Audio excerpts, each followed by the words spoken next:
Good morning and welcome back to the channel.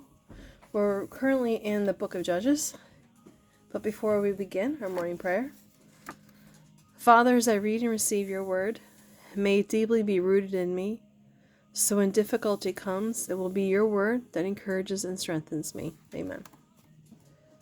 So today we're going to start at chapter 5, the Song of Deborah. On that day, Deborah and Barak,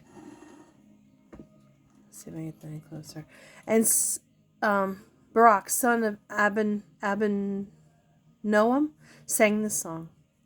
When Israel's leaders take charge and the people gladly follow, bless the Lord.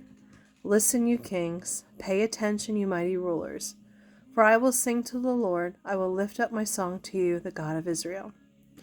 Lord, when you set out from your Seir and march across the fields of Edom, the earth trembled and the cloudy skies poured down rain. The mountains quaked at the coming of the Lord. Even Mount Sinai shook in the presence of the Lord, the God of Israel. In the days of Shamgar, son of Anath, and in the days of Jael, people avoided the main roads. The travelers stayed on crooked side paths.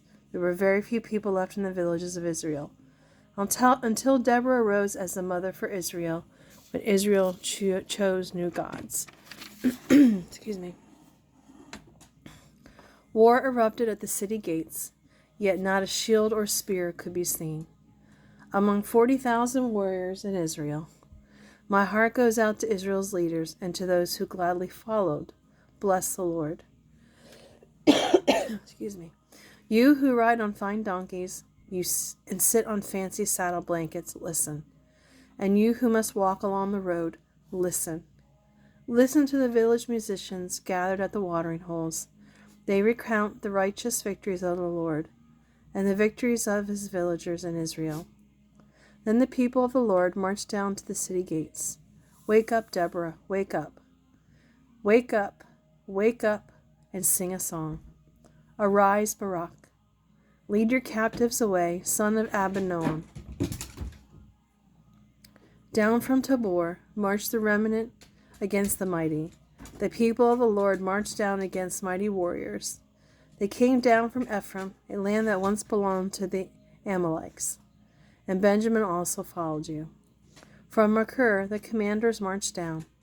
From Zebulun came those who carry the rod of authority.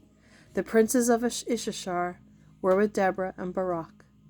They followed Barak rushing into the valley, but in the tribe of Reuben there was great indecision. Why did you sit at home among the sheepfolds, to hear the shepherds whistle for their flocks? In the tribe of Reuben there was a great indecision. Gilead remained east of the Jordan, and Dan, why did he stay at home? Asher sat unmoved at the seashore, remaining in his harbors. And Zebulun risked his life, as did Naphtali on the battlefield. The kings of Canaan fought at Tanakh near Megiddow's springs, but they carried off no treasure of battle. The stars fought from heaven, the stars in their orbits fought against Sisera. The Kishon River swept them away. The ancient river of Kishon, march on, my soul, with courage. Then the horses' hooves hammered the ground, the galloping of Sisera's mighty steeds. Let the people of Meroz be cursed, said the angel of the Lord.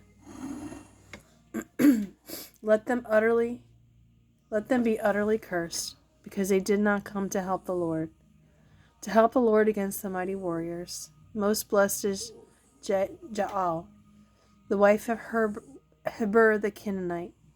May she be blessed above all women who live in tents. Sisera asked for water, and Jael gave him milk. In a bowl fit for kings, she brought him yogurt. Then with her left hand she reached for a tent peg, and with her right hand she reached for a workman's hammer. She hit Sisera, crushing his head. She pounded the tent peg through his head, piercing his temples. He sank, he fell, he lay dead at her feet. From the window, Sisera's mother looked out. Through the window she watched for his return, saying, "Why is his chariot so long in coming? Why don't we hear the sound of chariot wheels?" A reply comes from her wise women, and she repeats these words to herself. They are dividing the captured goods they found, a woman or two for every man. There are gorgeous robes for Sisera, and colorful, beautifully embroidered robes for me. Lord, may all your enemies die as Sisera did. But may those who love you rise like the sun at full strength. Then there was peace in the land for 40 years. Chapter 6. Gideon becomes Israel's judge. Again, the Israelites did what was evil in the Lord's sight. So the Lord handed them over to the Midianites for 7 years. The Midianites were so cruel that the Israelites fled to the mountains, where they made hiding places for themselves in caves and dens. Whenever the Israelites planted their crops, marauders from Midian, Amalek, and the people of the east would attack Israel, camping in the land, destroying crops as far away as Gaza. They left the Israelites with nothing to eat, taking all the sheep, oxen, and donkeys. These enemy hordes, coming further with their cattle and tents as thick as locusts, arrived on droves of camels too numerous to count, and they stayed until the land was stripped bare. So Israel was reduced to starvation by the Midianites. The Israelites cried out to the Lord for help.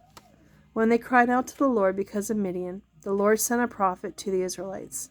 He said, "This is what the Lord, the God of Israel, says.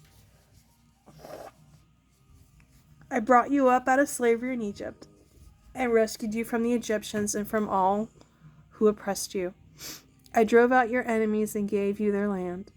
I told you I am the Lord your God. You must not worship the gods of the Amorites, in whose land you live now, but you have not listened to me." Then the angel of the Lord came out and sat beneath the oak tree of Ophrah, which belonged to Joash of the clan of Abizar. Gideon, son of Joash, had been threshing wheat at the bottom of the winepress to hide the grain from the Midians.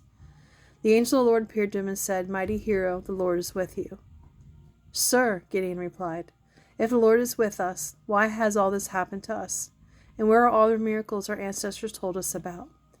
Didn't they say the Lord brought us up out of Egypt? But now the Lord has abandoned us and handed us over to the Midianites." Then the Lord turned to him and said, "Go with the strength you have and rescue Israel from the Midianites. I am sending you." "But Lord," Gideon replied, "how can I rescue Israel? My clan is the weakest of the whole tribe of Manasseh, and I am the least in my entire family." The Lord said to him, "I will be with you, and you will destroy the Midianites as if you were fighting against one man." Gideon replied, "If you are truly going to help me, show me a sign to prove that it is really the Lord speaking to me. Don't go away until I come back and bring my offering to you." The Lord answered, "I will stay here until you return." Gideon hurried home. He cooked a young goat, and with half a bushel of flour he baked some bread without yeast. Then, carrying the meat in a basket and the broth in a pot, he brought them out and presented them to the angel who was under the oak tree. The angel of God said to him, "Place the meat and the unleavened bread on this rock and pour the broth over it." And Gideon did as he was told. And then the angel of the Lord touched the meat and bread with the staff of his hand, and fire flamed up from the rock and consumed all that he had brought. And the angel of the Lord disappeared. When Gideon realized that it was the angel of the Lord, he cried out, "Sovereign Lord, I have seen the angel of the Lord face to face." "It is all right," the Lord replied. "Do not be afraid. You will not die." And Gideon built an altar to the Lord there and named it, "The Lord is Peace." The altar remains in Ophrah, and the land of the clan of Abizar to this day. That night the Lord said to Gideon, "Take the second best bull from your father's herd, the one that is 7 years old, pull down your father's altar to Baal, and cut down the Asherah pole standing beside it. Then build an altar to the Lord your God here on this hill, laying the stones very carefully. Sacrifice the bull as a burnt offering on the altar, using as fuel the wood of the Asherah pole you cut down." So Gideon took 10 of his servants and did as the Lord had commanded. But he did it at night because he was afraid of the other members of his father's household and the people of the town. He knew what would happen if they found out who he had done it. Early the next morning, the people of the town began to stir. Someone discovered that the altar of Baal had been knocked down and the Asherah pole beside it was gone. In their place a new altar had been built, and it had remains of a sacrifice on it. The people said to each other, "Who did this?" And after asking around and making a careful search, they learned it was Gideon, the son of Joash. "Bring out your son," they shouted to Joash. "He must die for destroying the altar of Baal and cutting down the Asherah pole." But Joash shouted to the mob, "Why are you defending Baal? Will you argue in his case? Whoever pleads his case will be put to death by morning. If Baal truly is God, let him defend himself and destroy the one who knocked down his altar." From then on, Gideon was called Jerubbaal, which means "let Baal defend himself," because he knocked down Baal's altar. Soon afterward, the armies of Midian, Amalek, and the people of the east formed an alliance against Israel and crossed the Jordan, camping in the valley of Jezreel. Then the Spirit of the Lord took possession of Gideon, who blew a ram's horn as a call to arms, and the men of the clan of Abizar came to him. He also sent messengers throughout Manasseh, Asher, Zebulun, and Naphtali, summoned their warriors, and all of them responded. Then Gideon said to God, "If you are truly going to use me to rescue Israel as you promised, prove it to me in this way. I will put some wool on the threshing floor tonight. If the fleece is wet with dew in the morning, but the ground is dry, then I will know that you are going to help me rescue Israel as you promised." And it happened just that way. When Gideon got up the next morning, he squeezed the fleece and wrung out a whole bowl full of water. Then Gideon said to God, "Please don't be angry with me, but let me make one more request. This time let the fleece remain dry while the ground around is wet with dew." So that night God did as Gideon asked. The fleece was dry in the morning, but the ground was covered with dew. Thank you for joining me. Greatly appreciate it.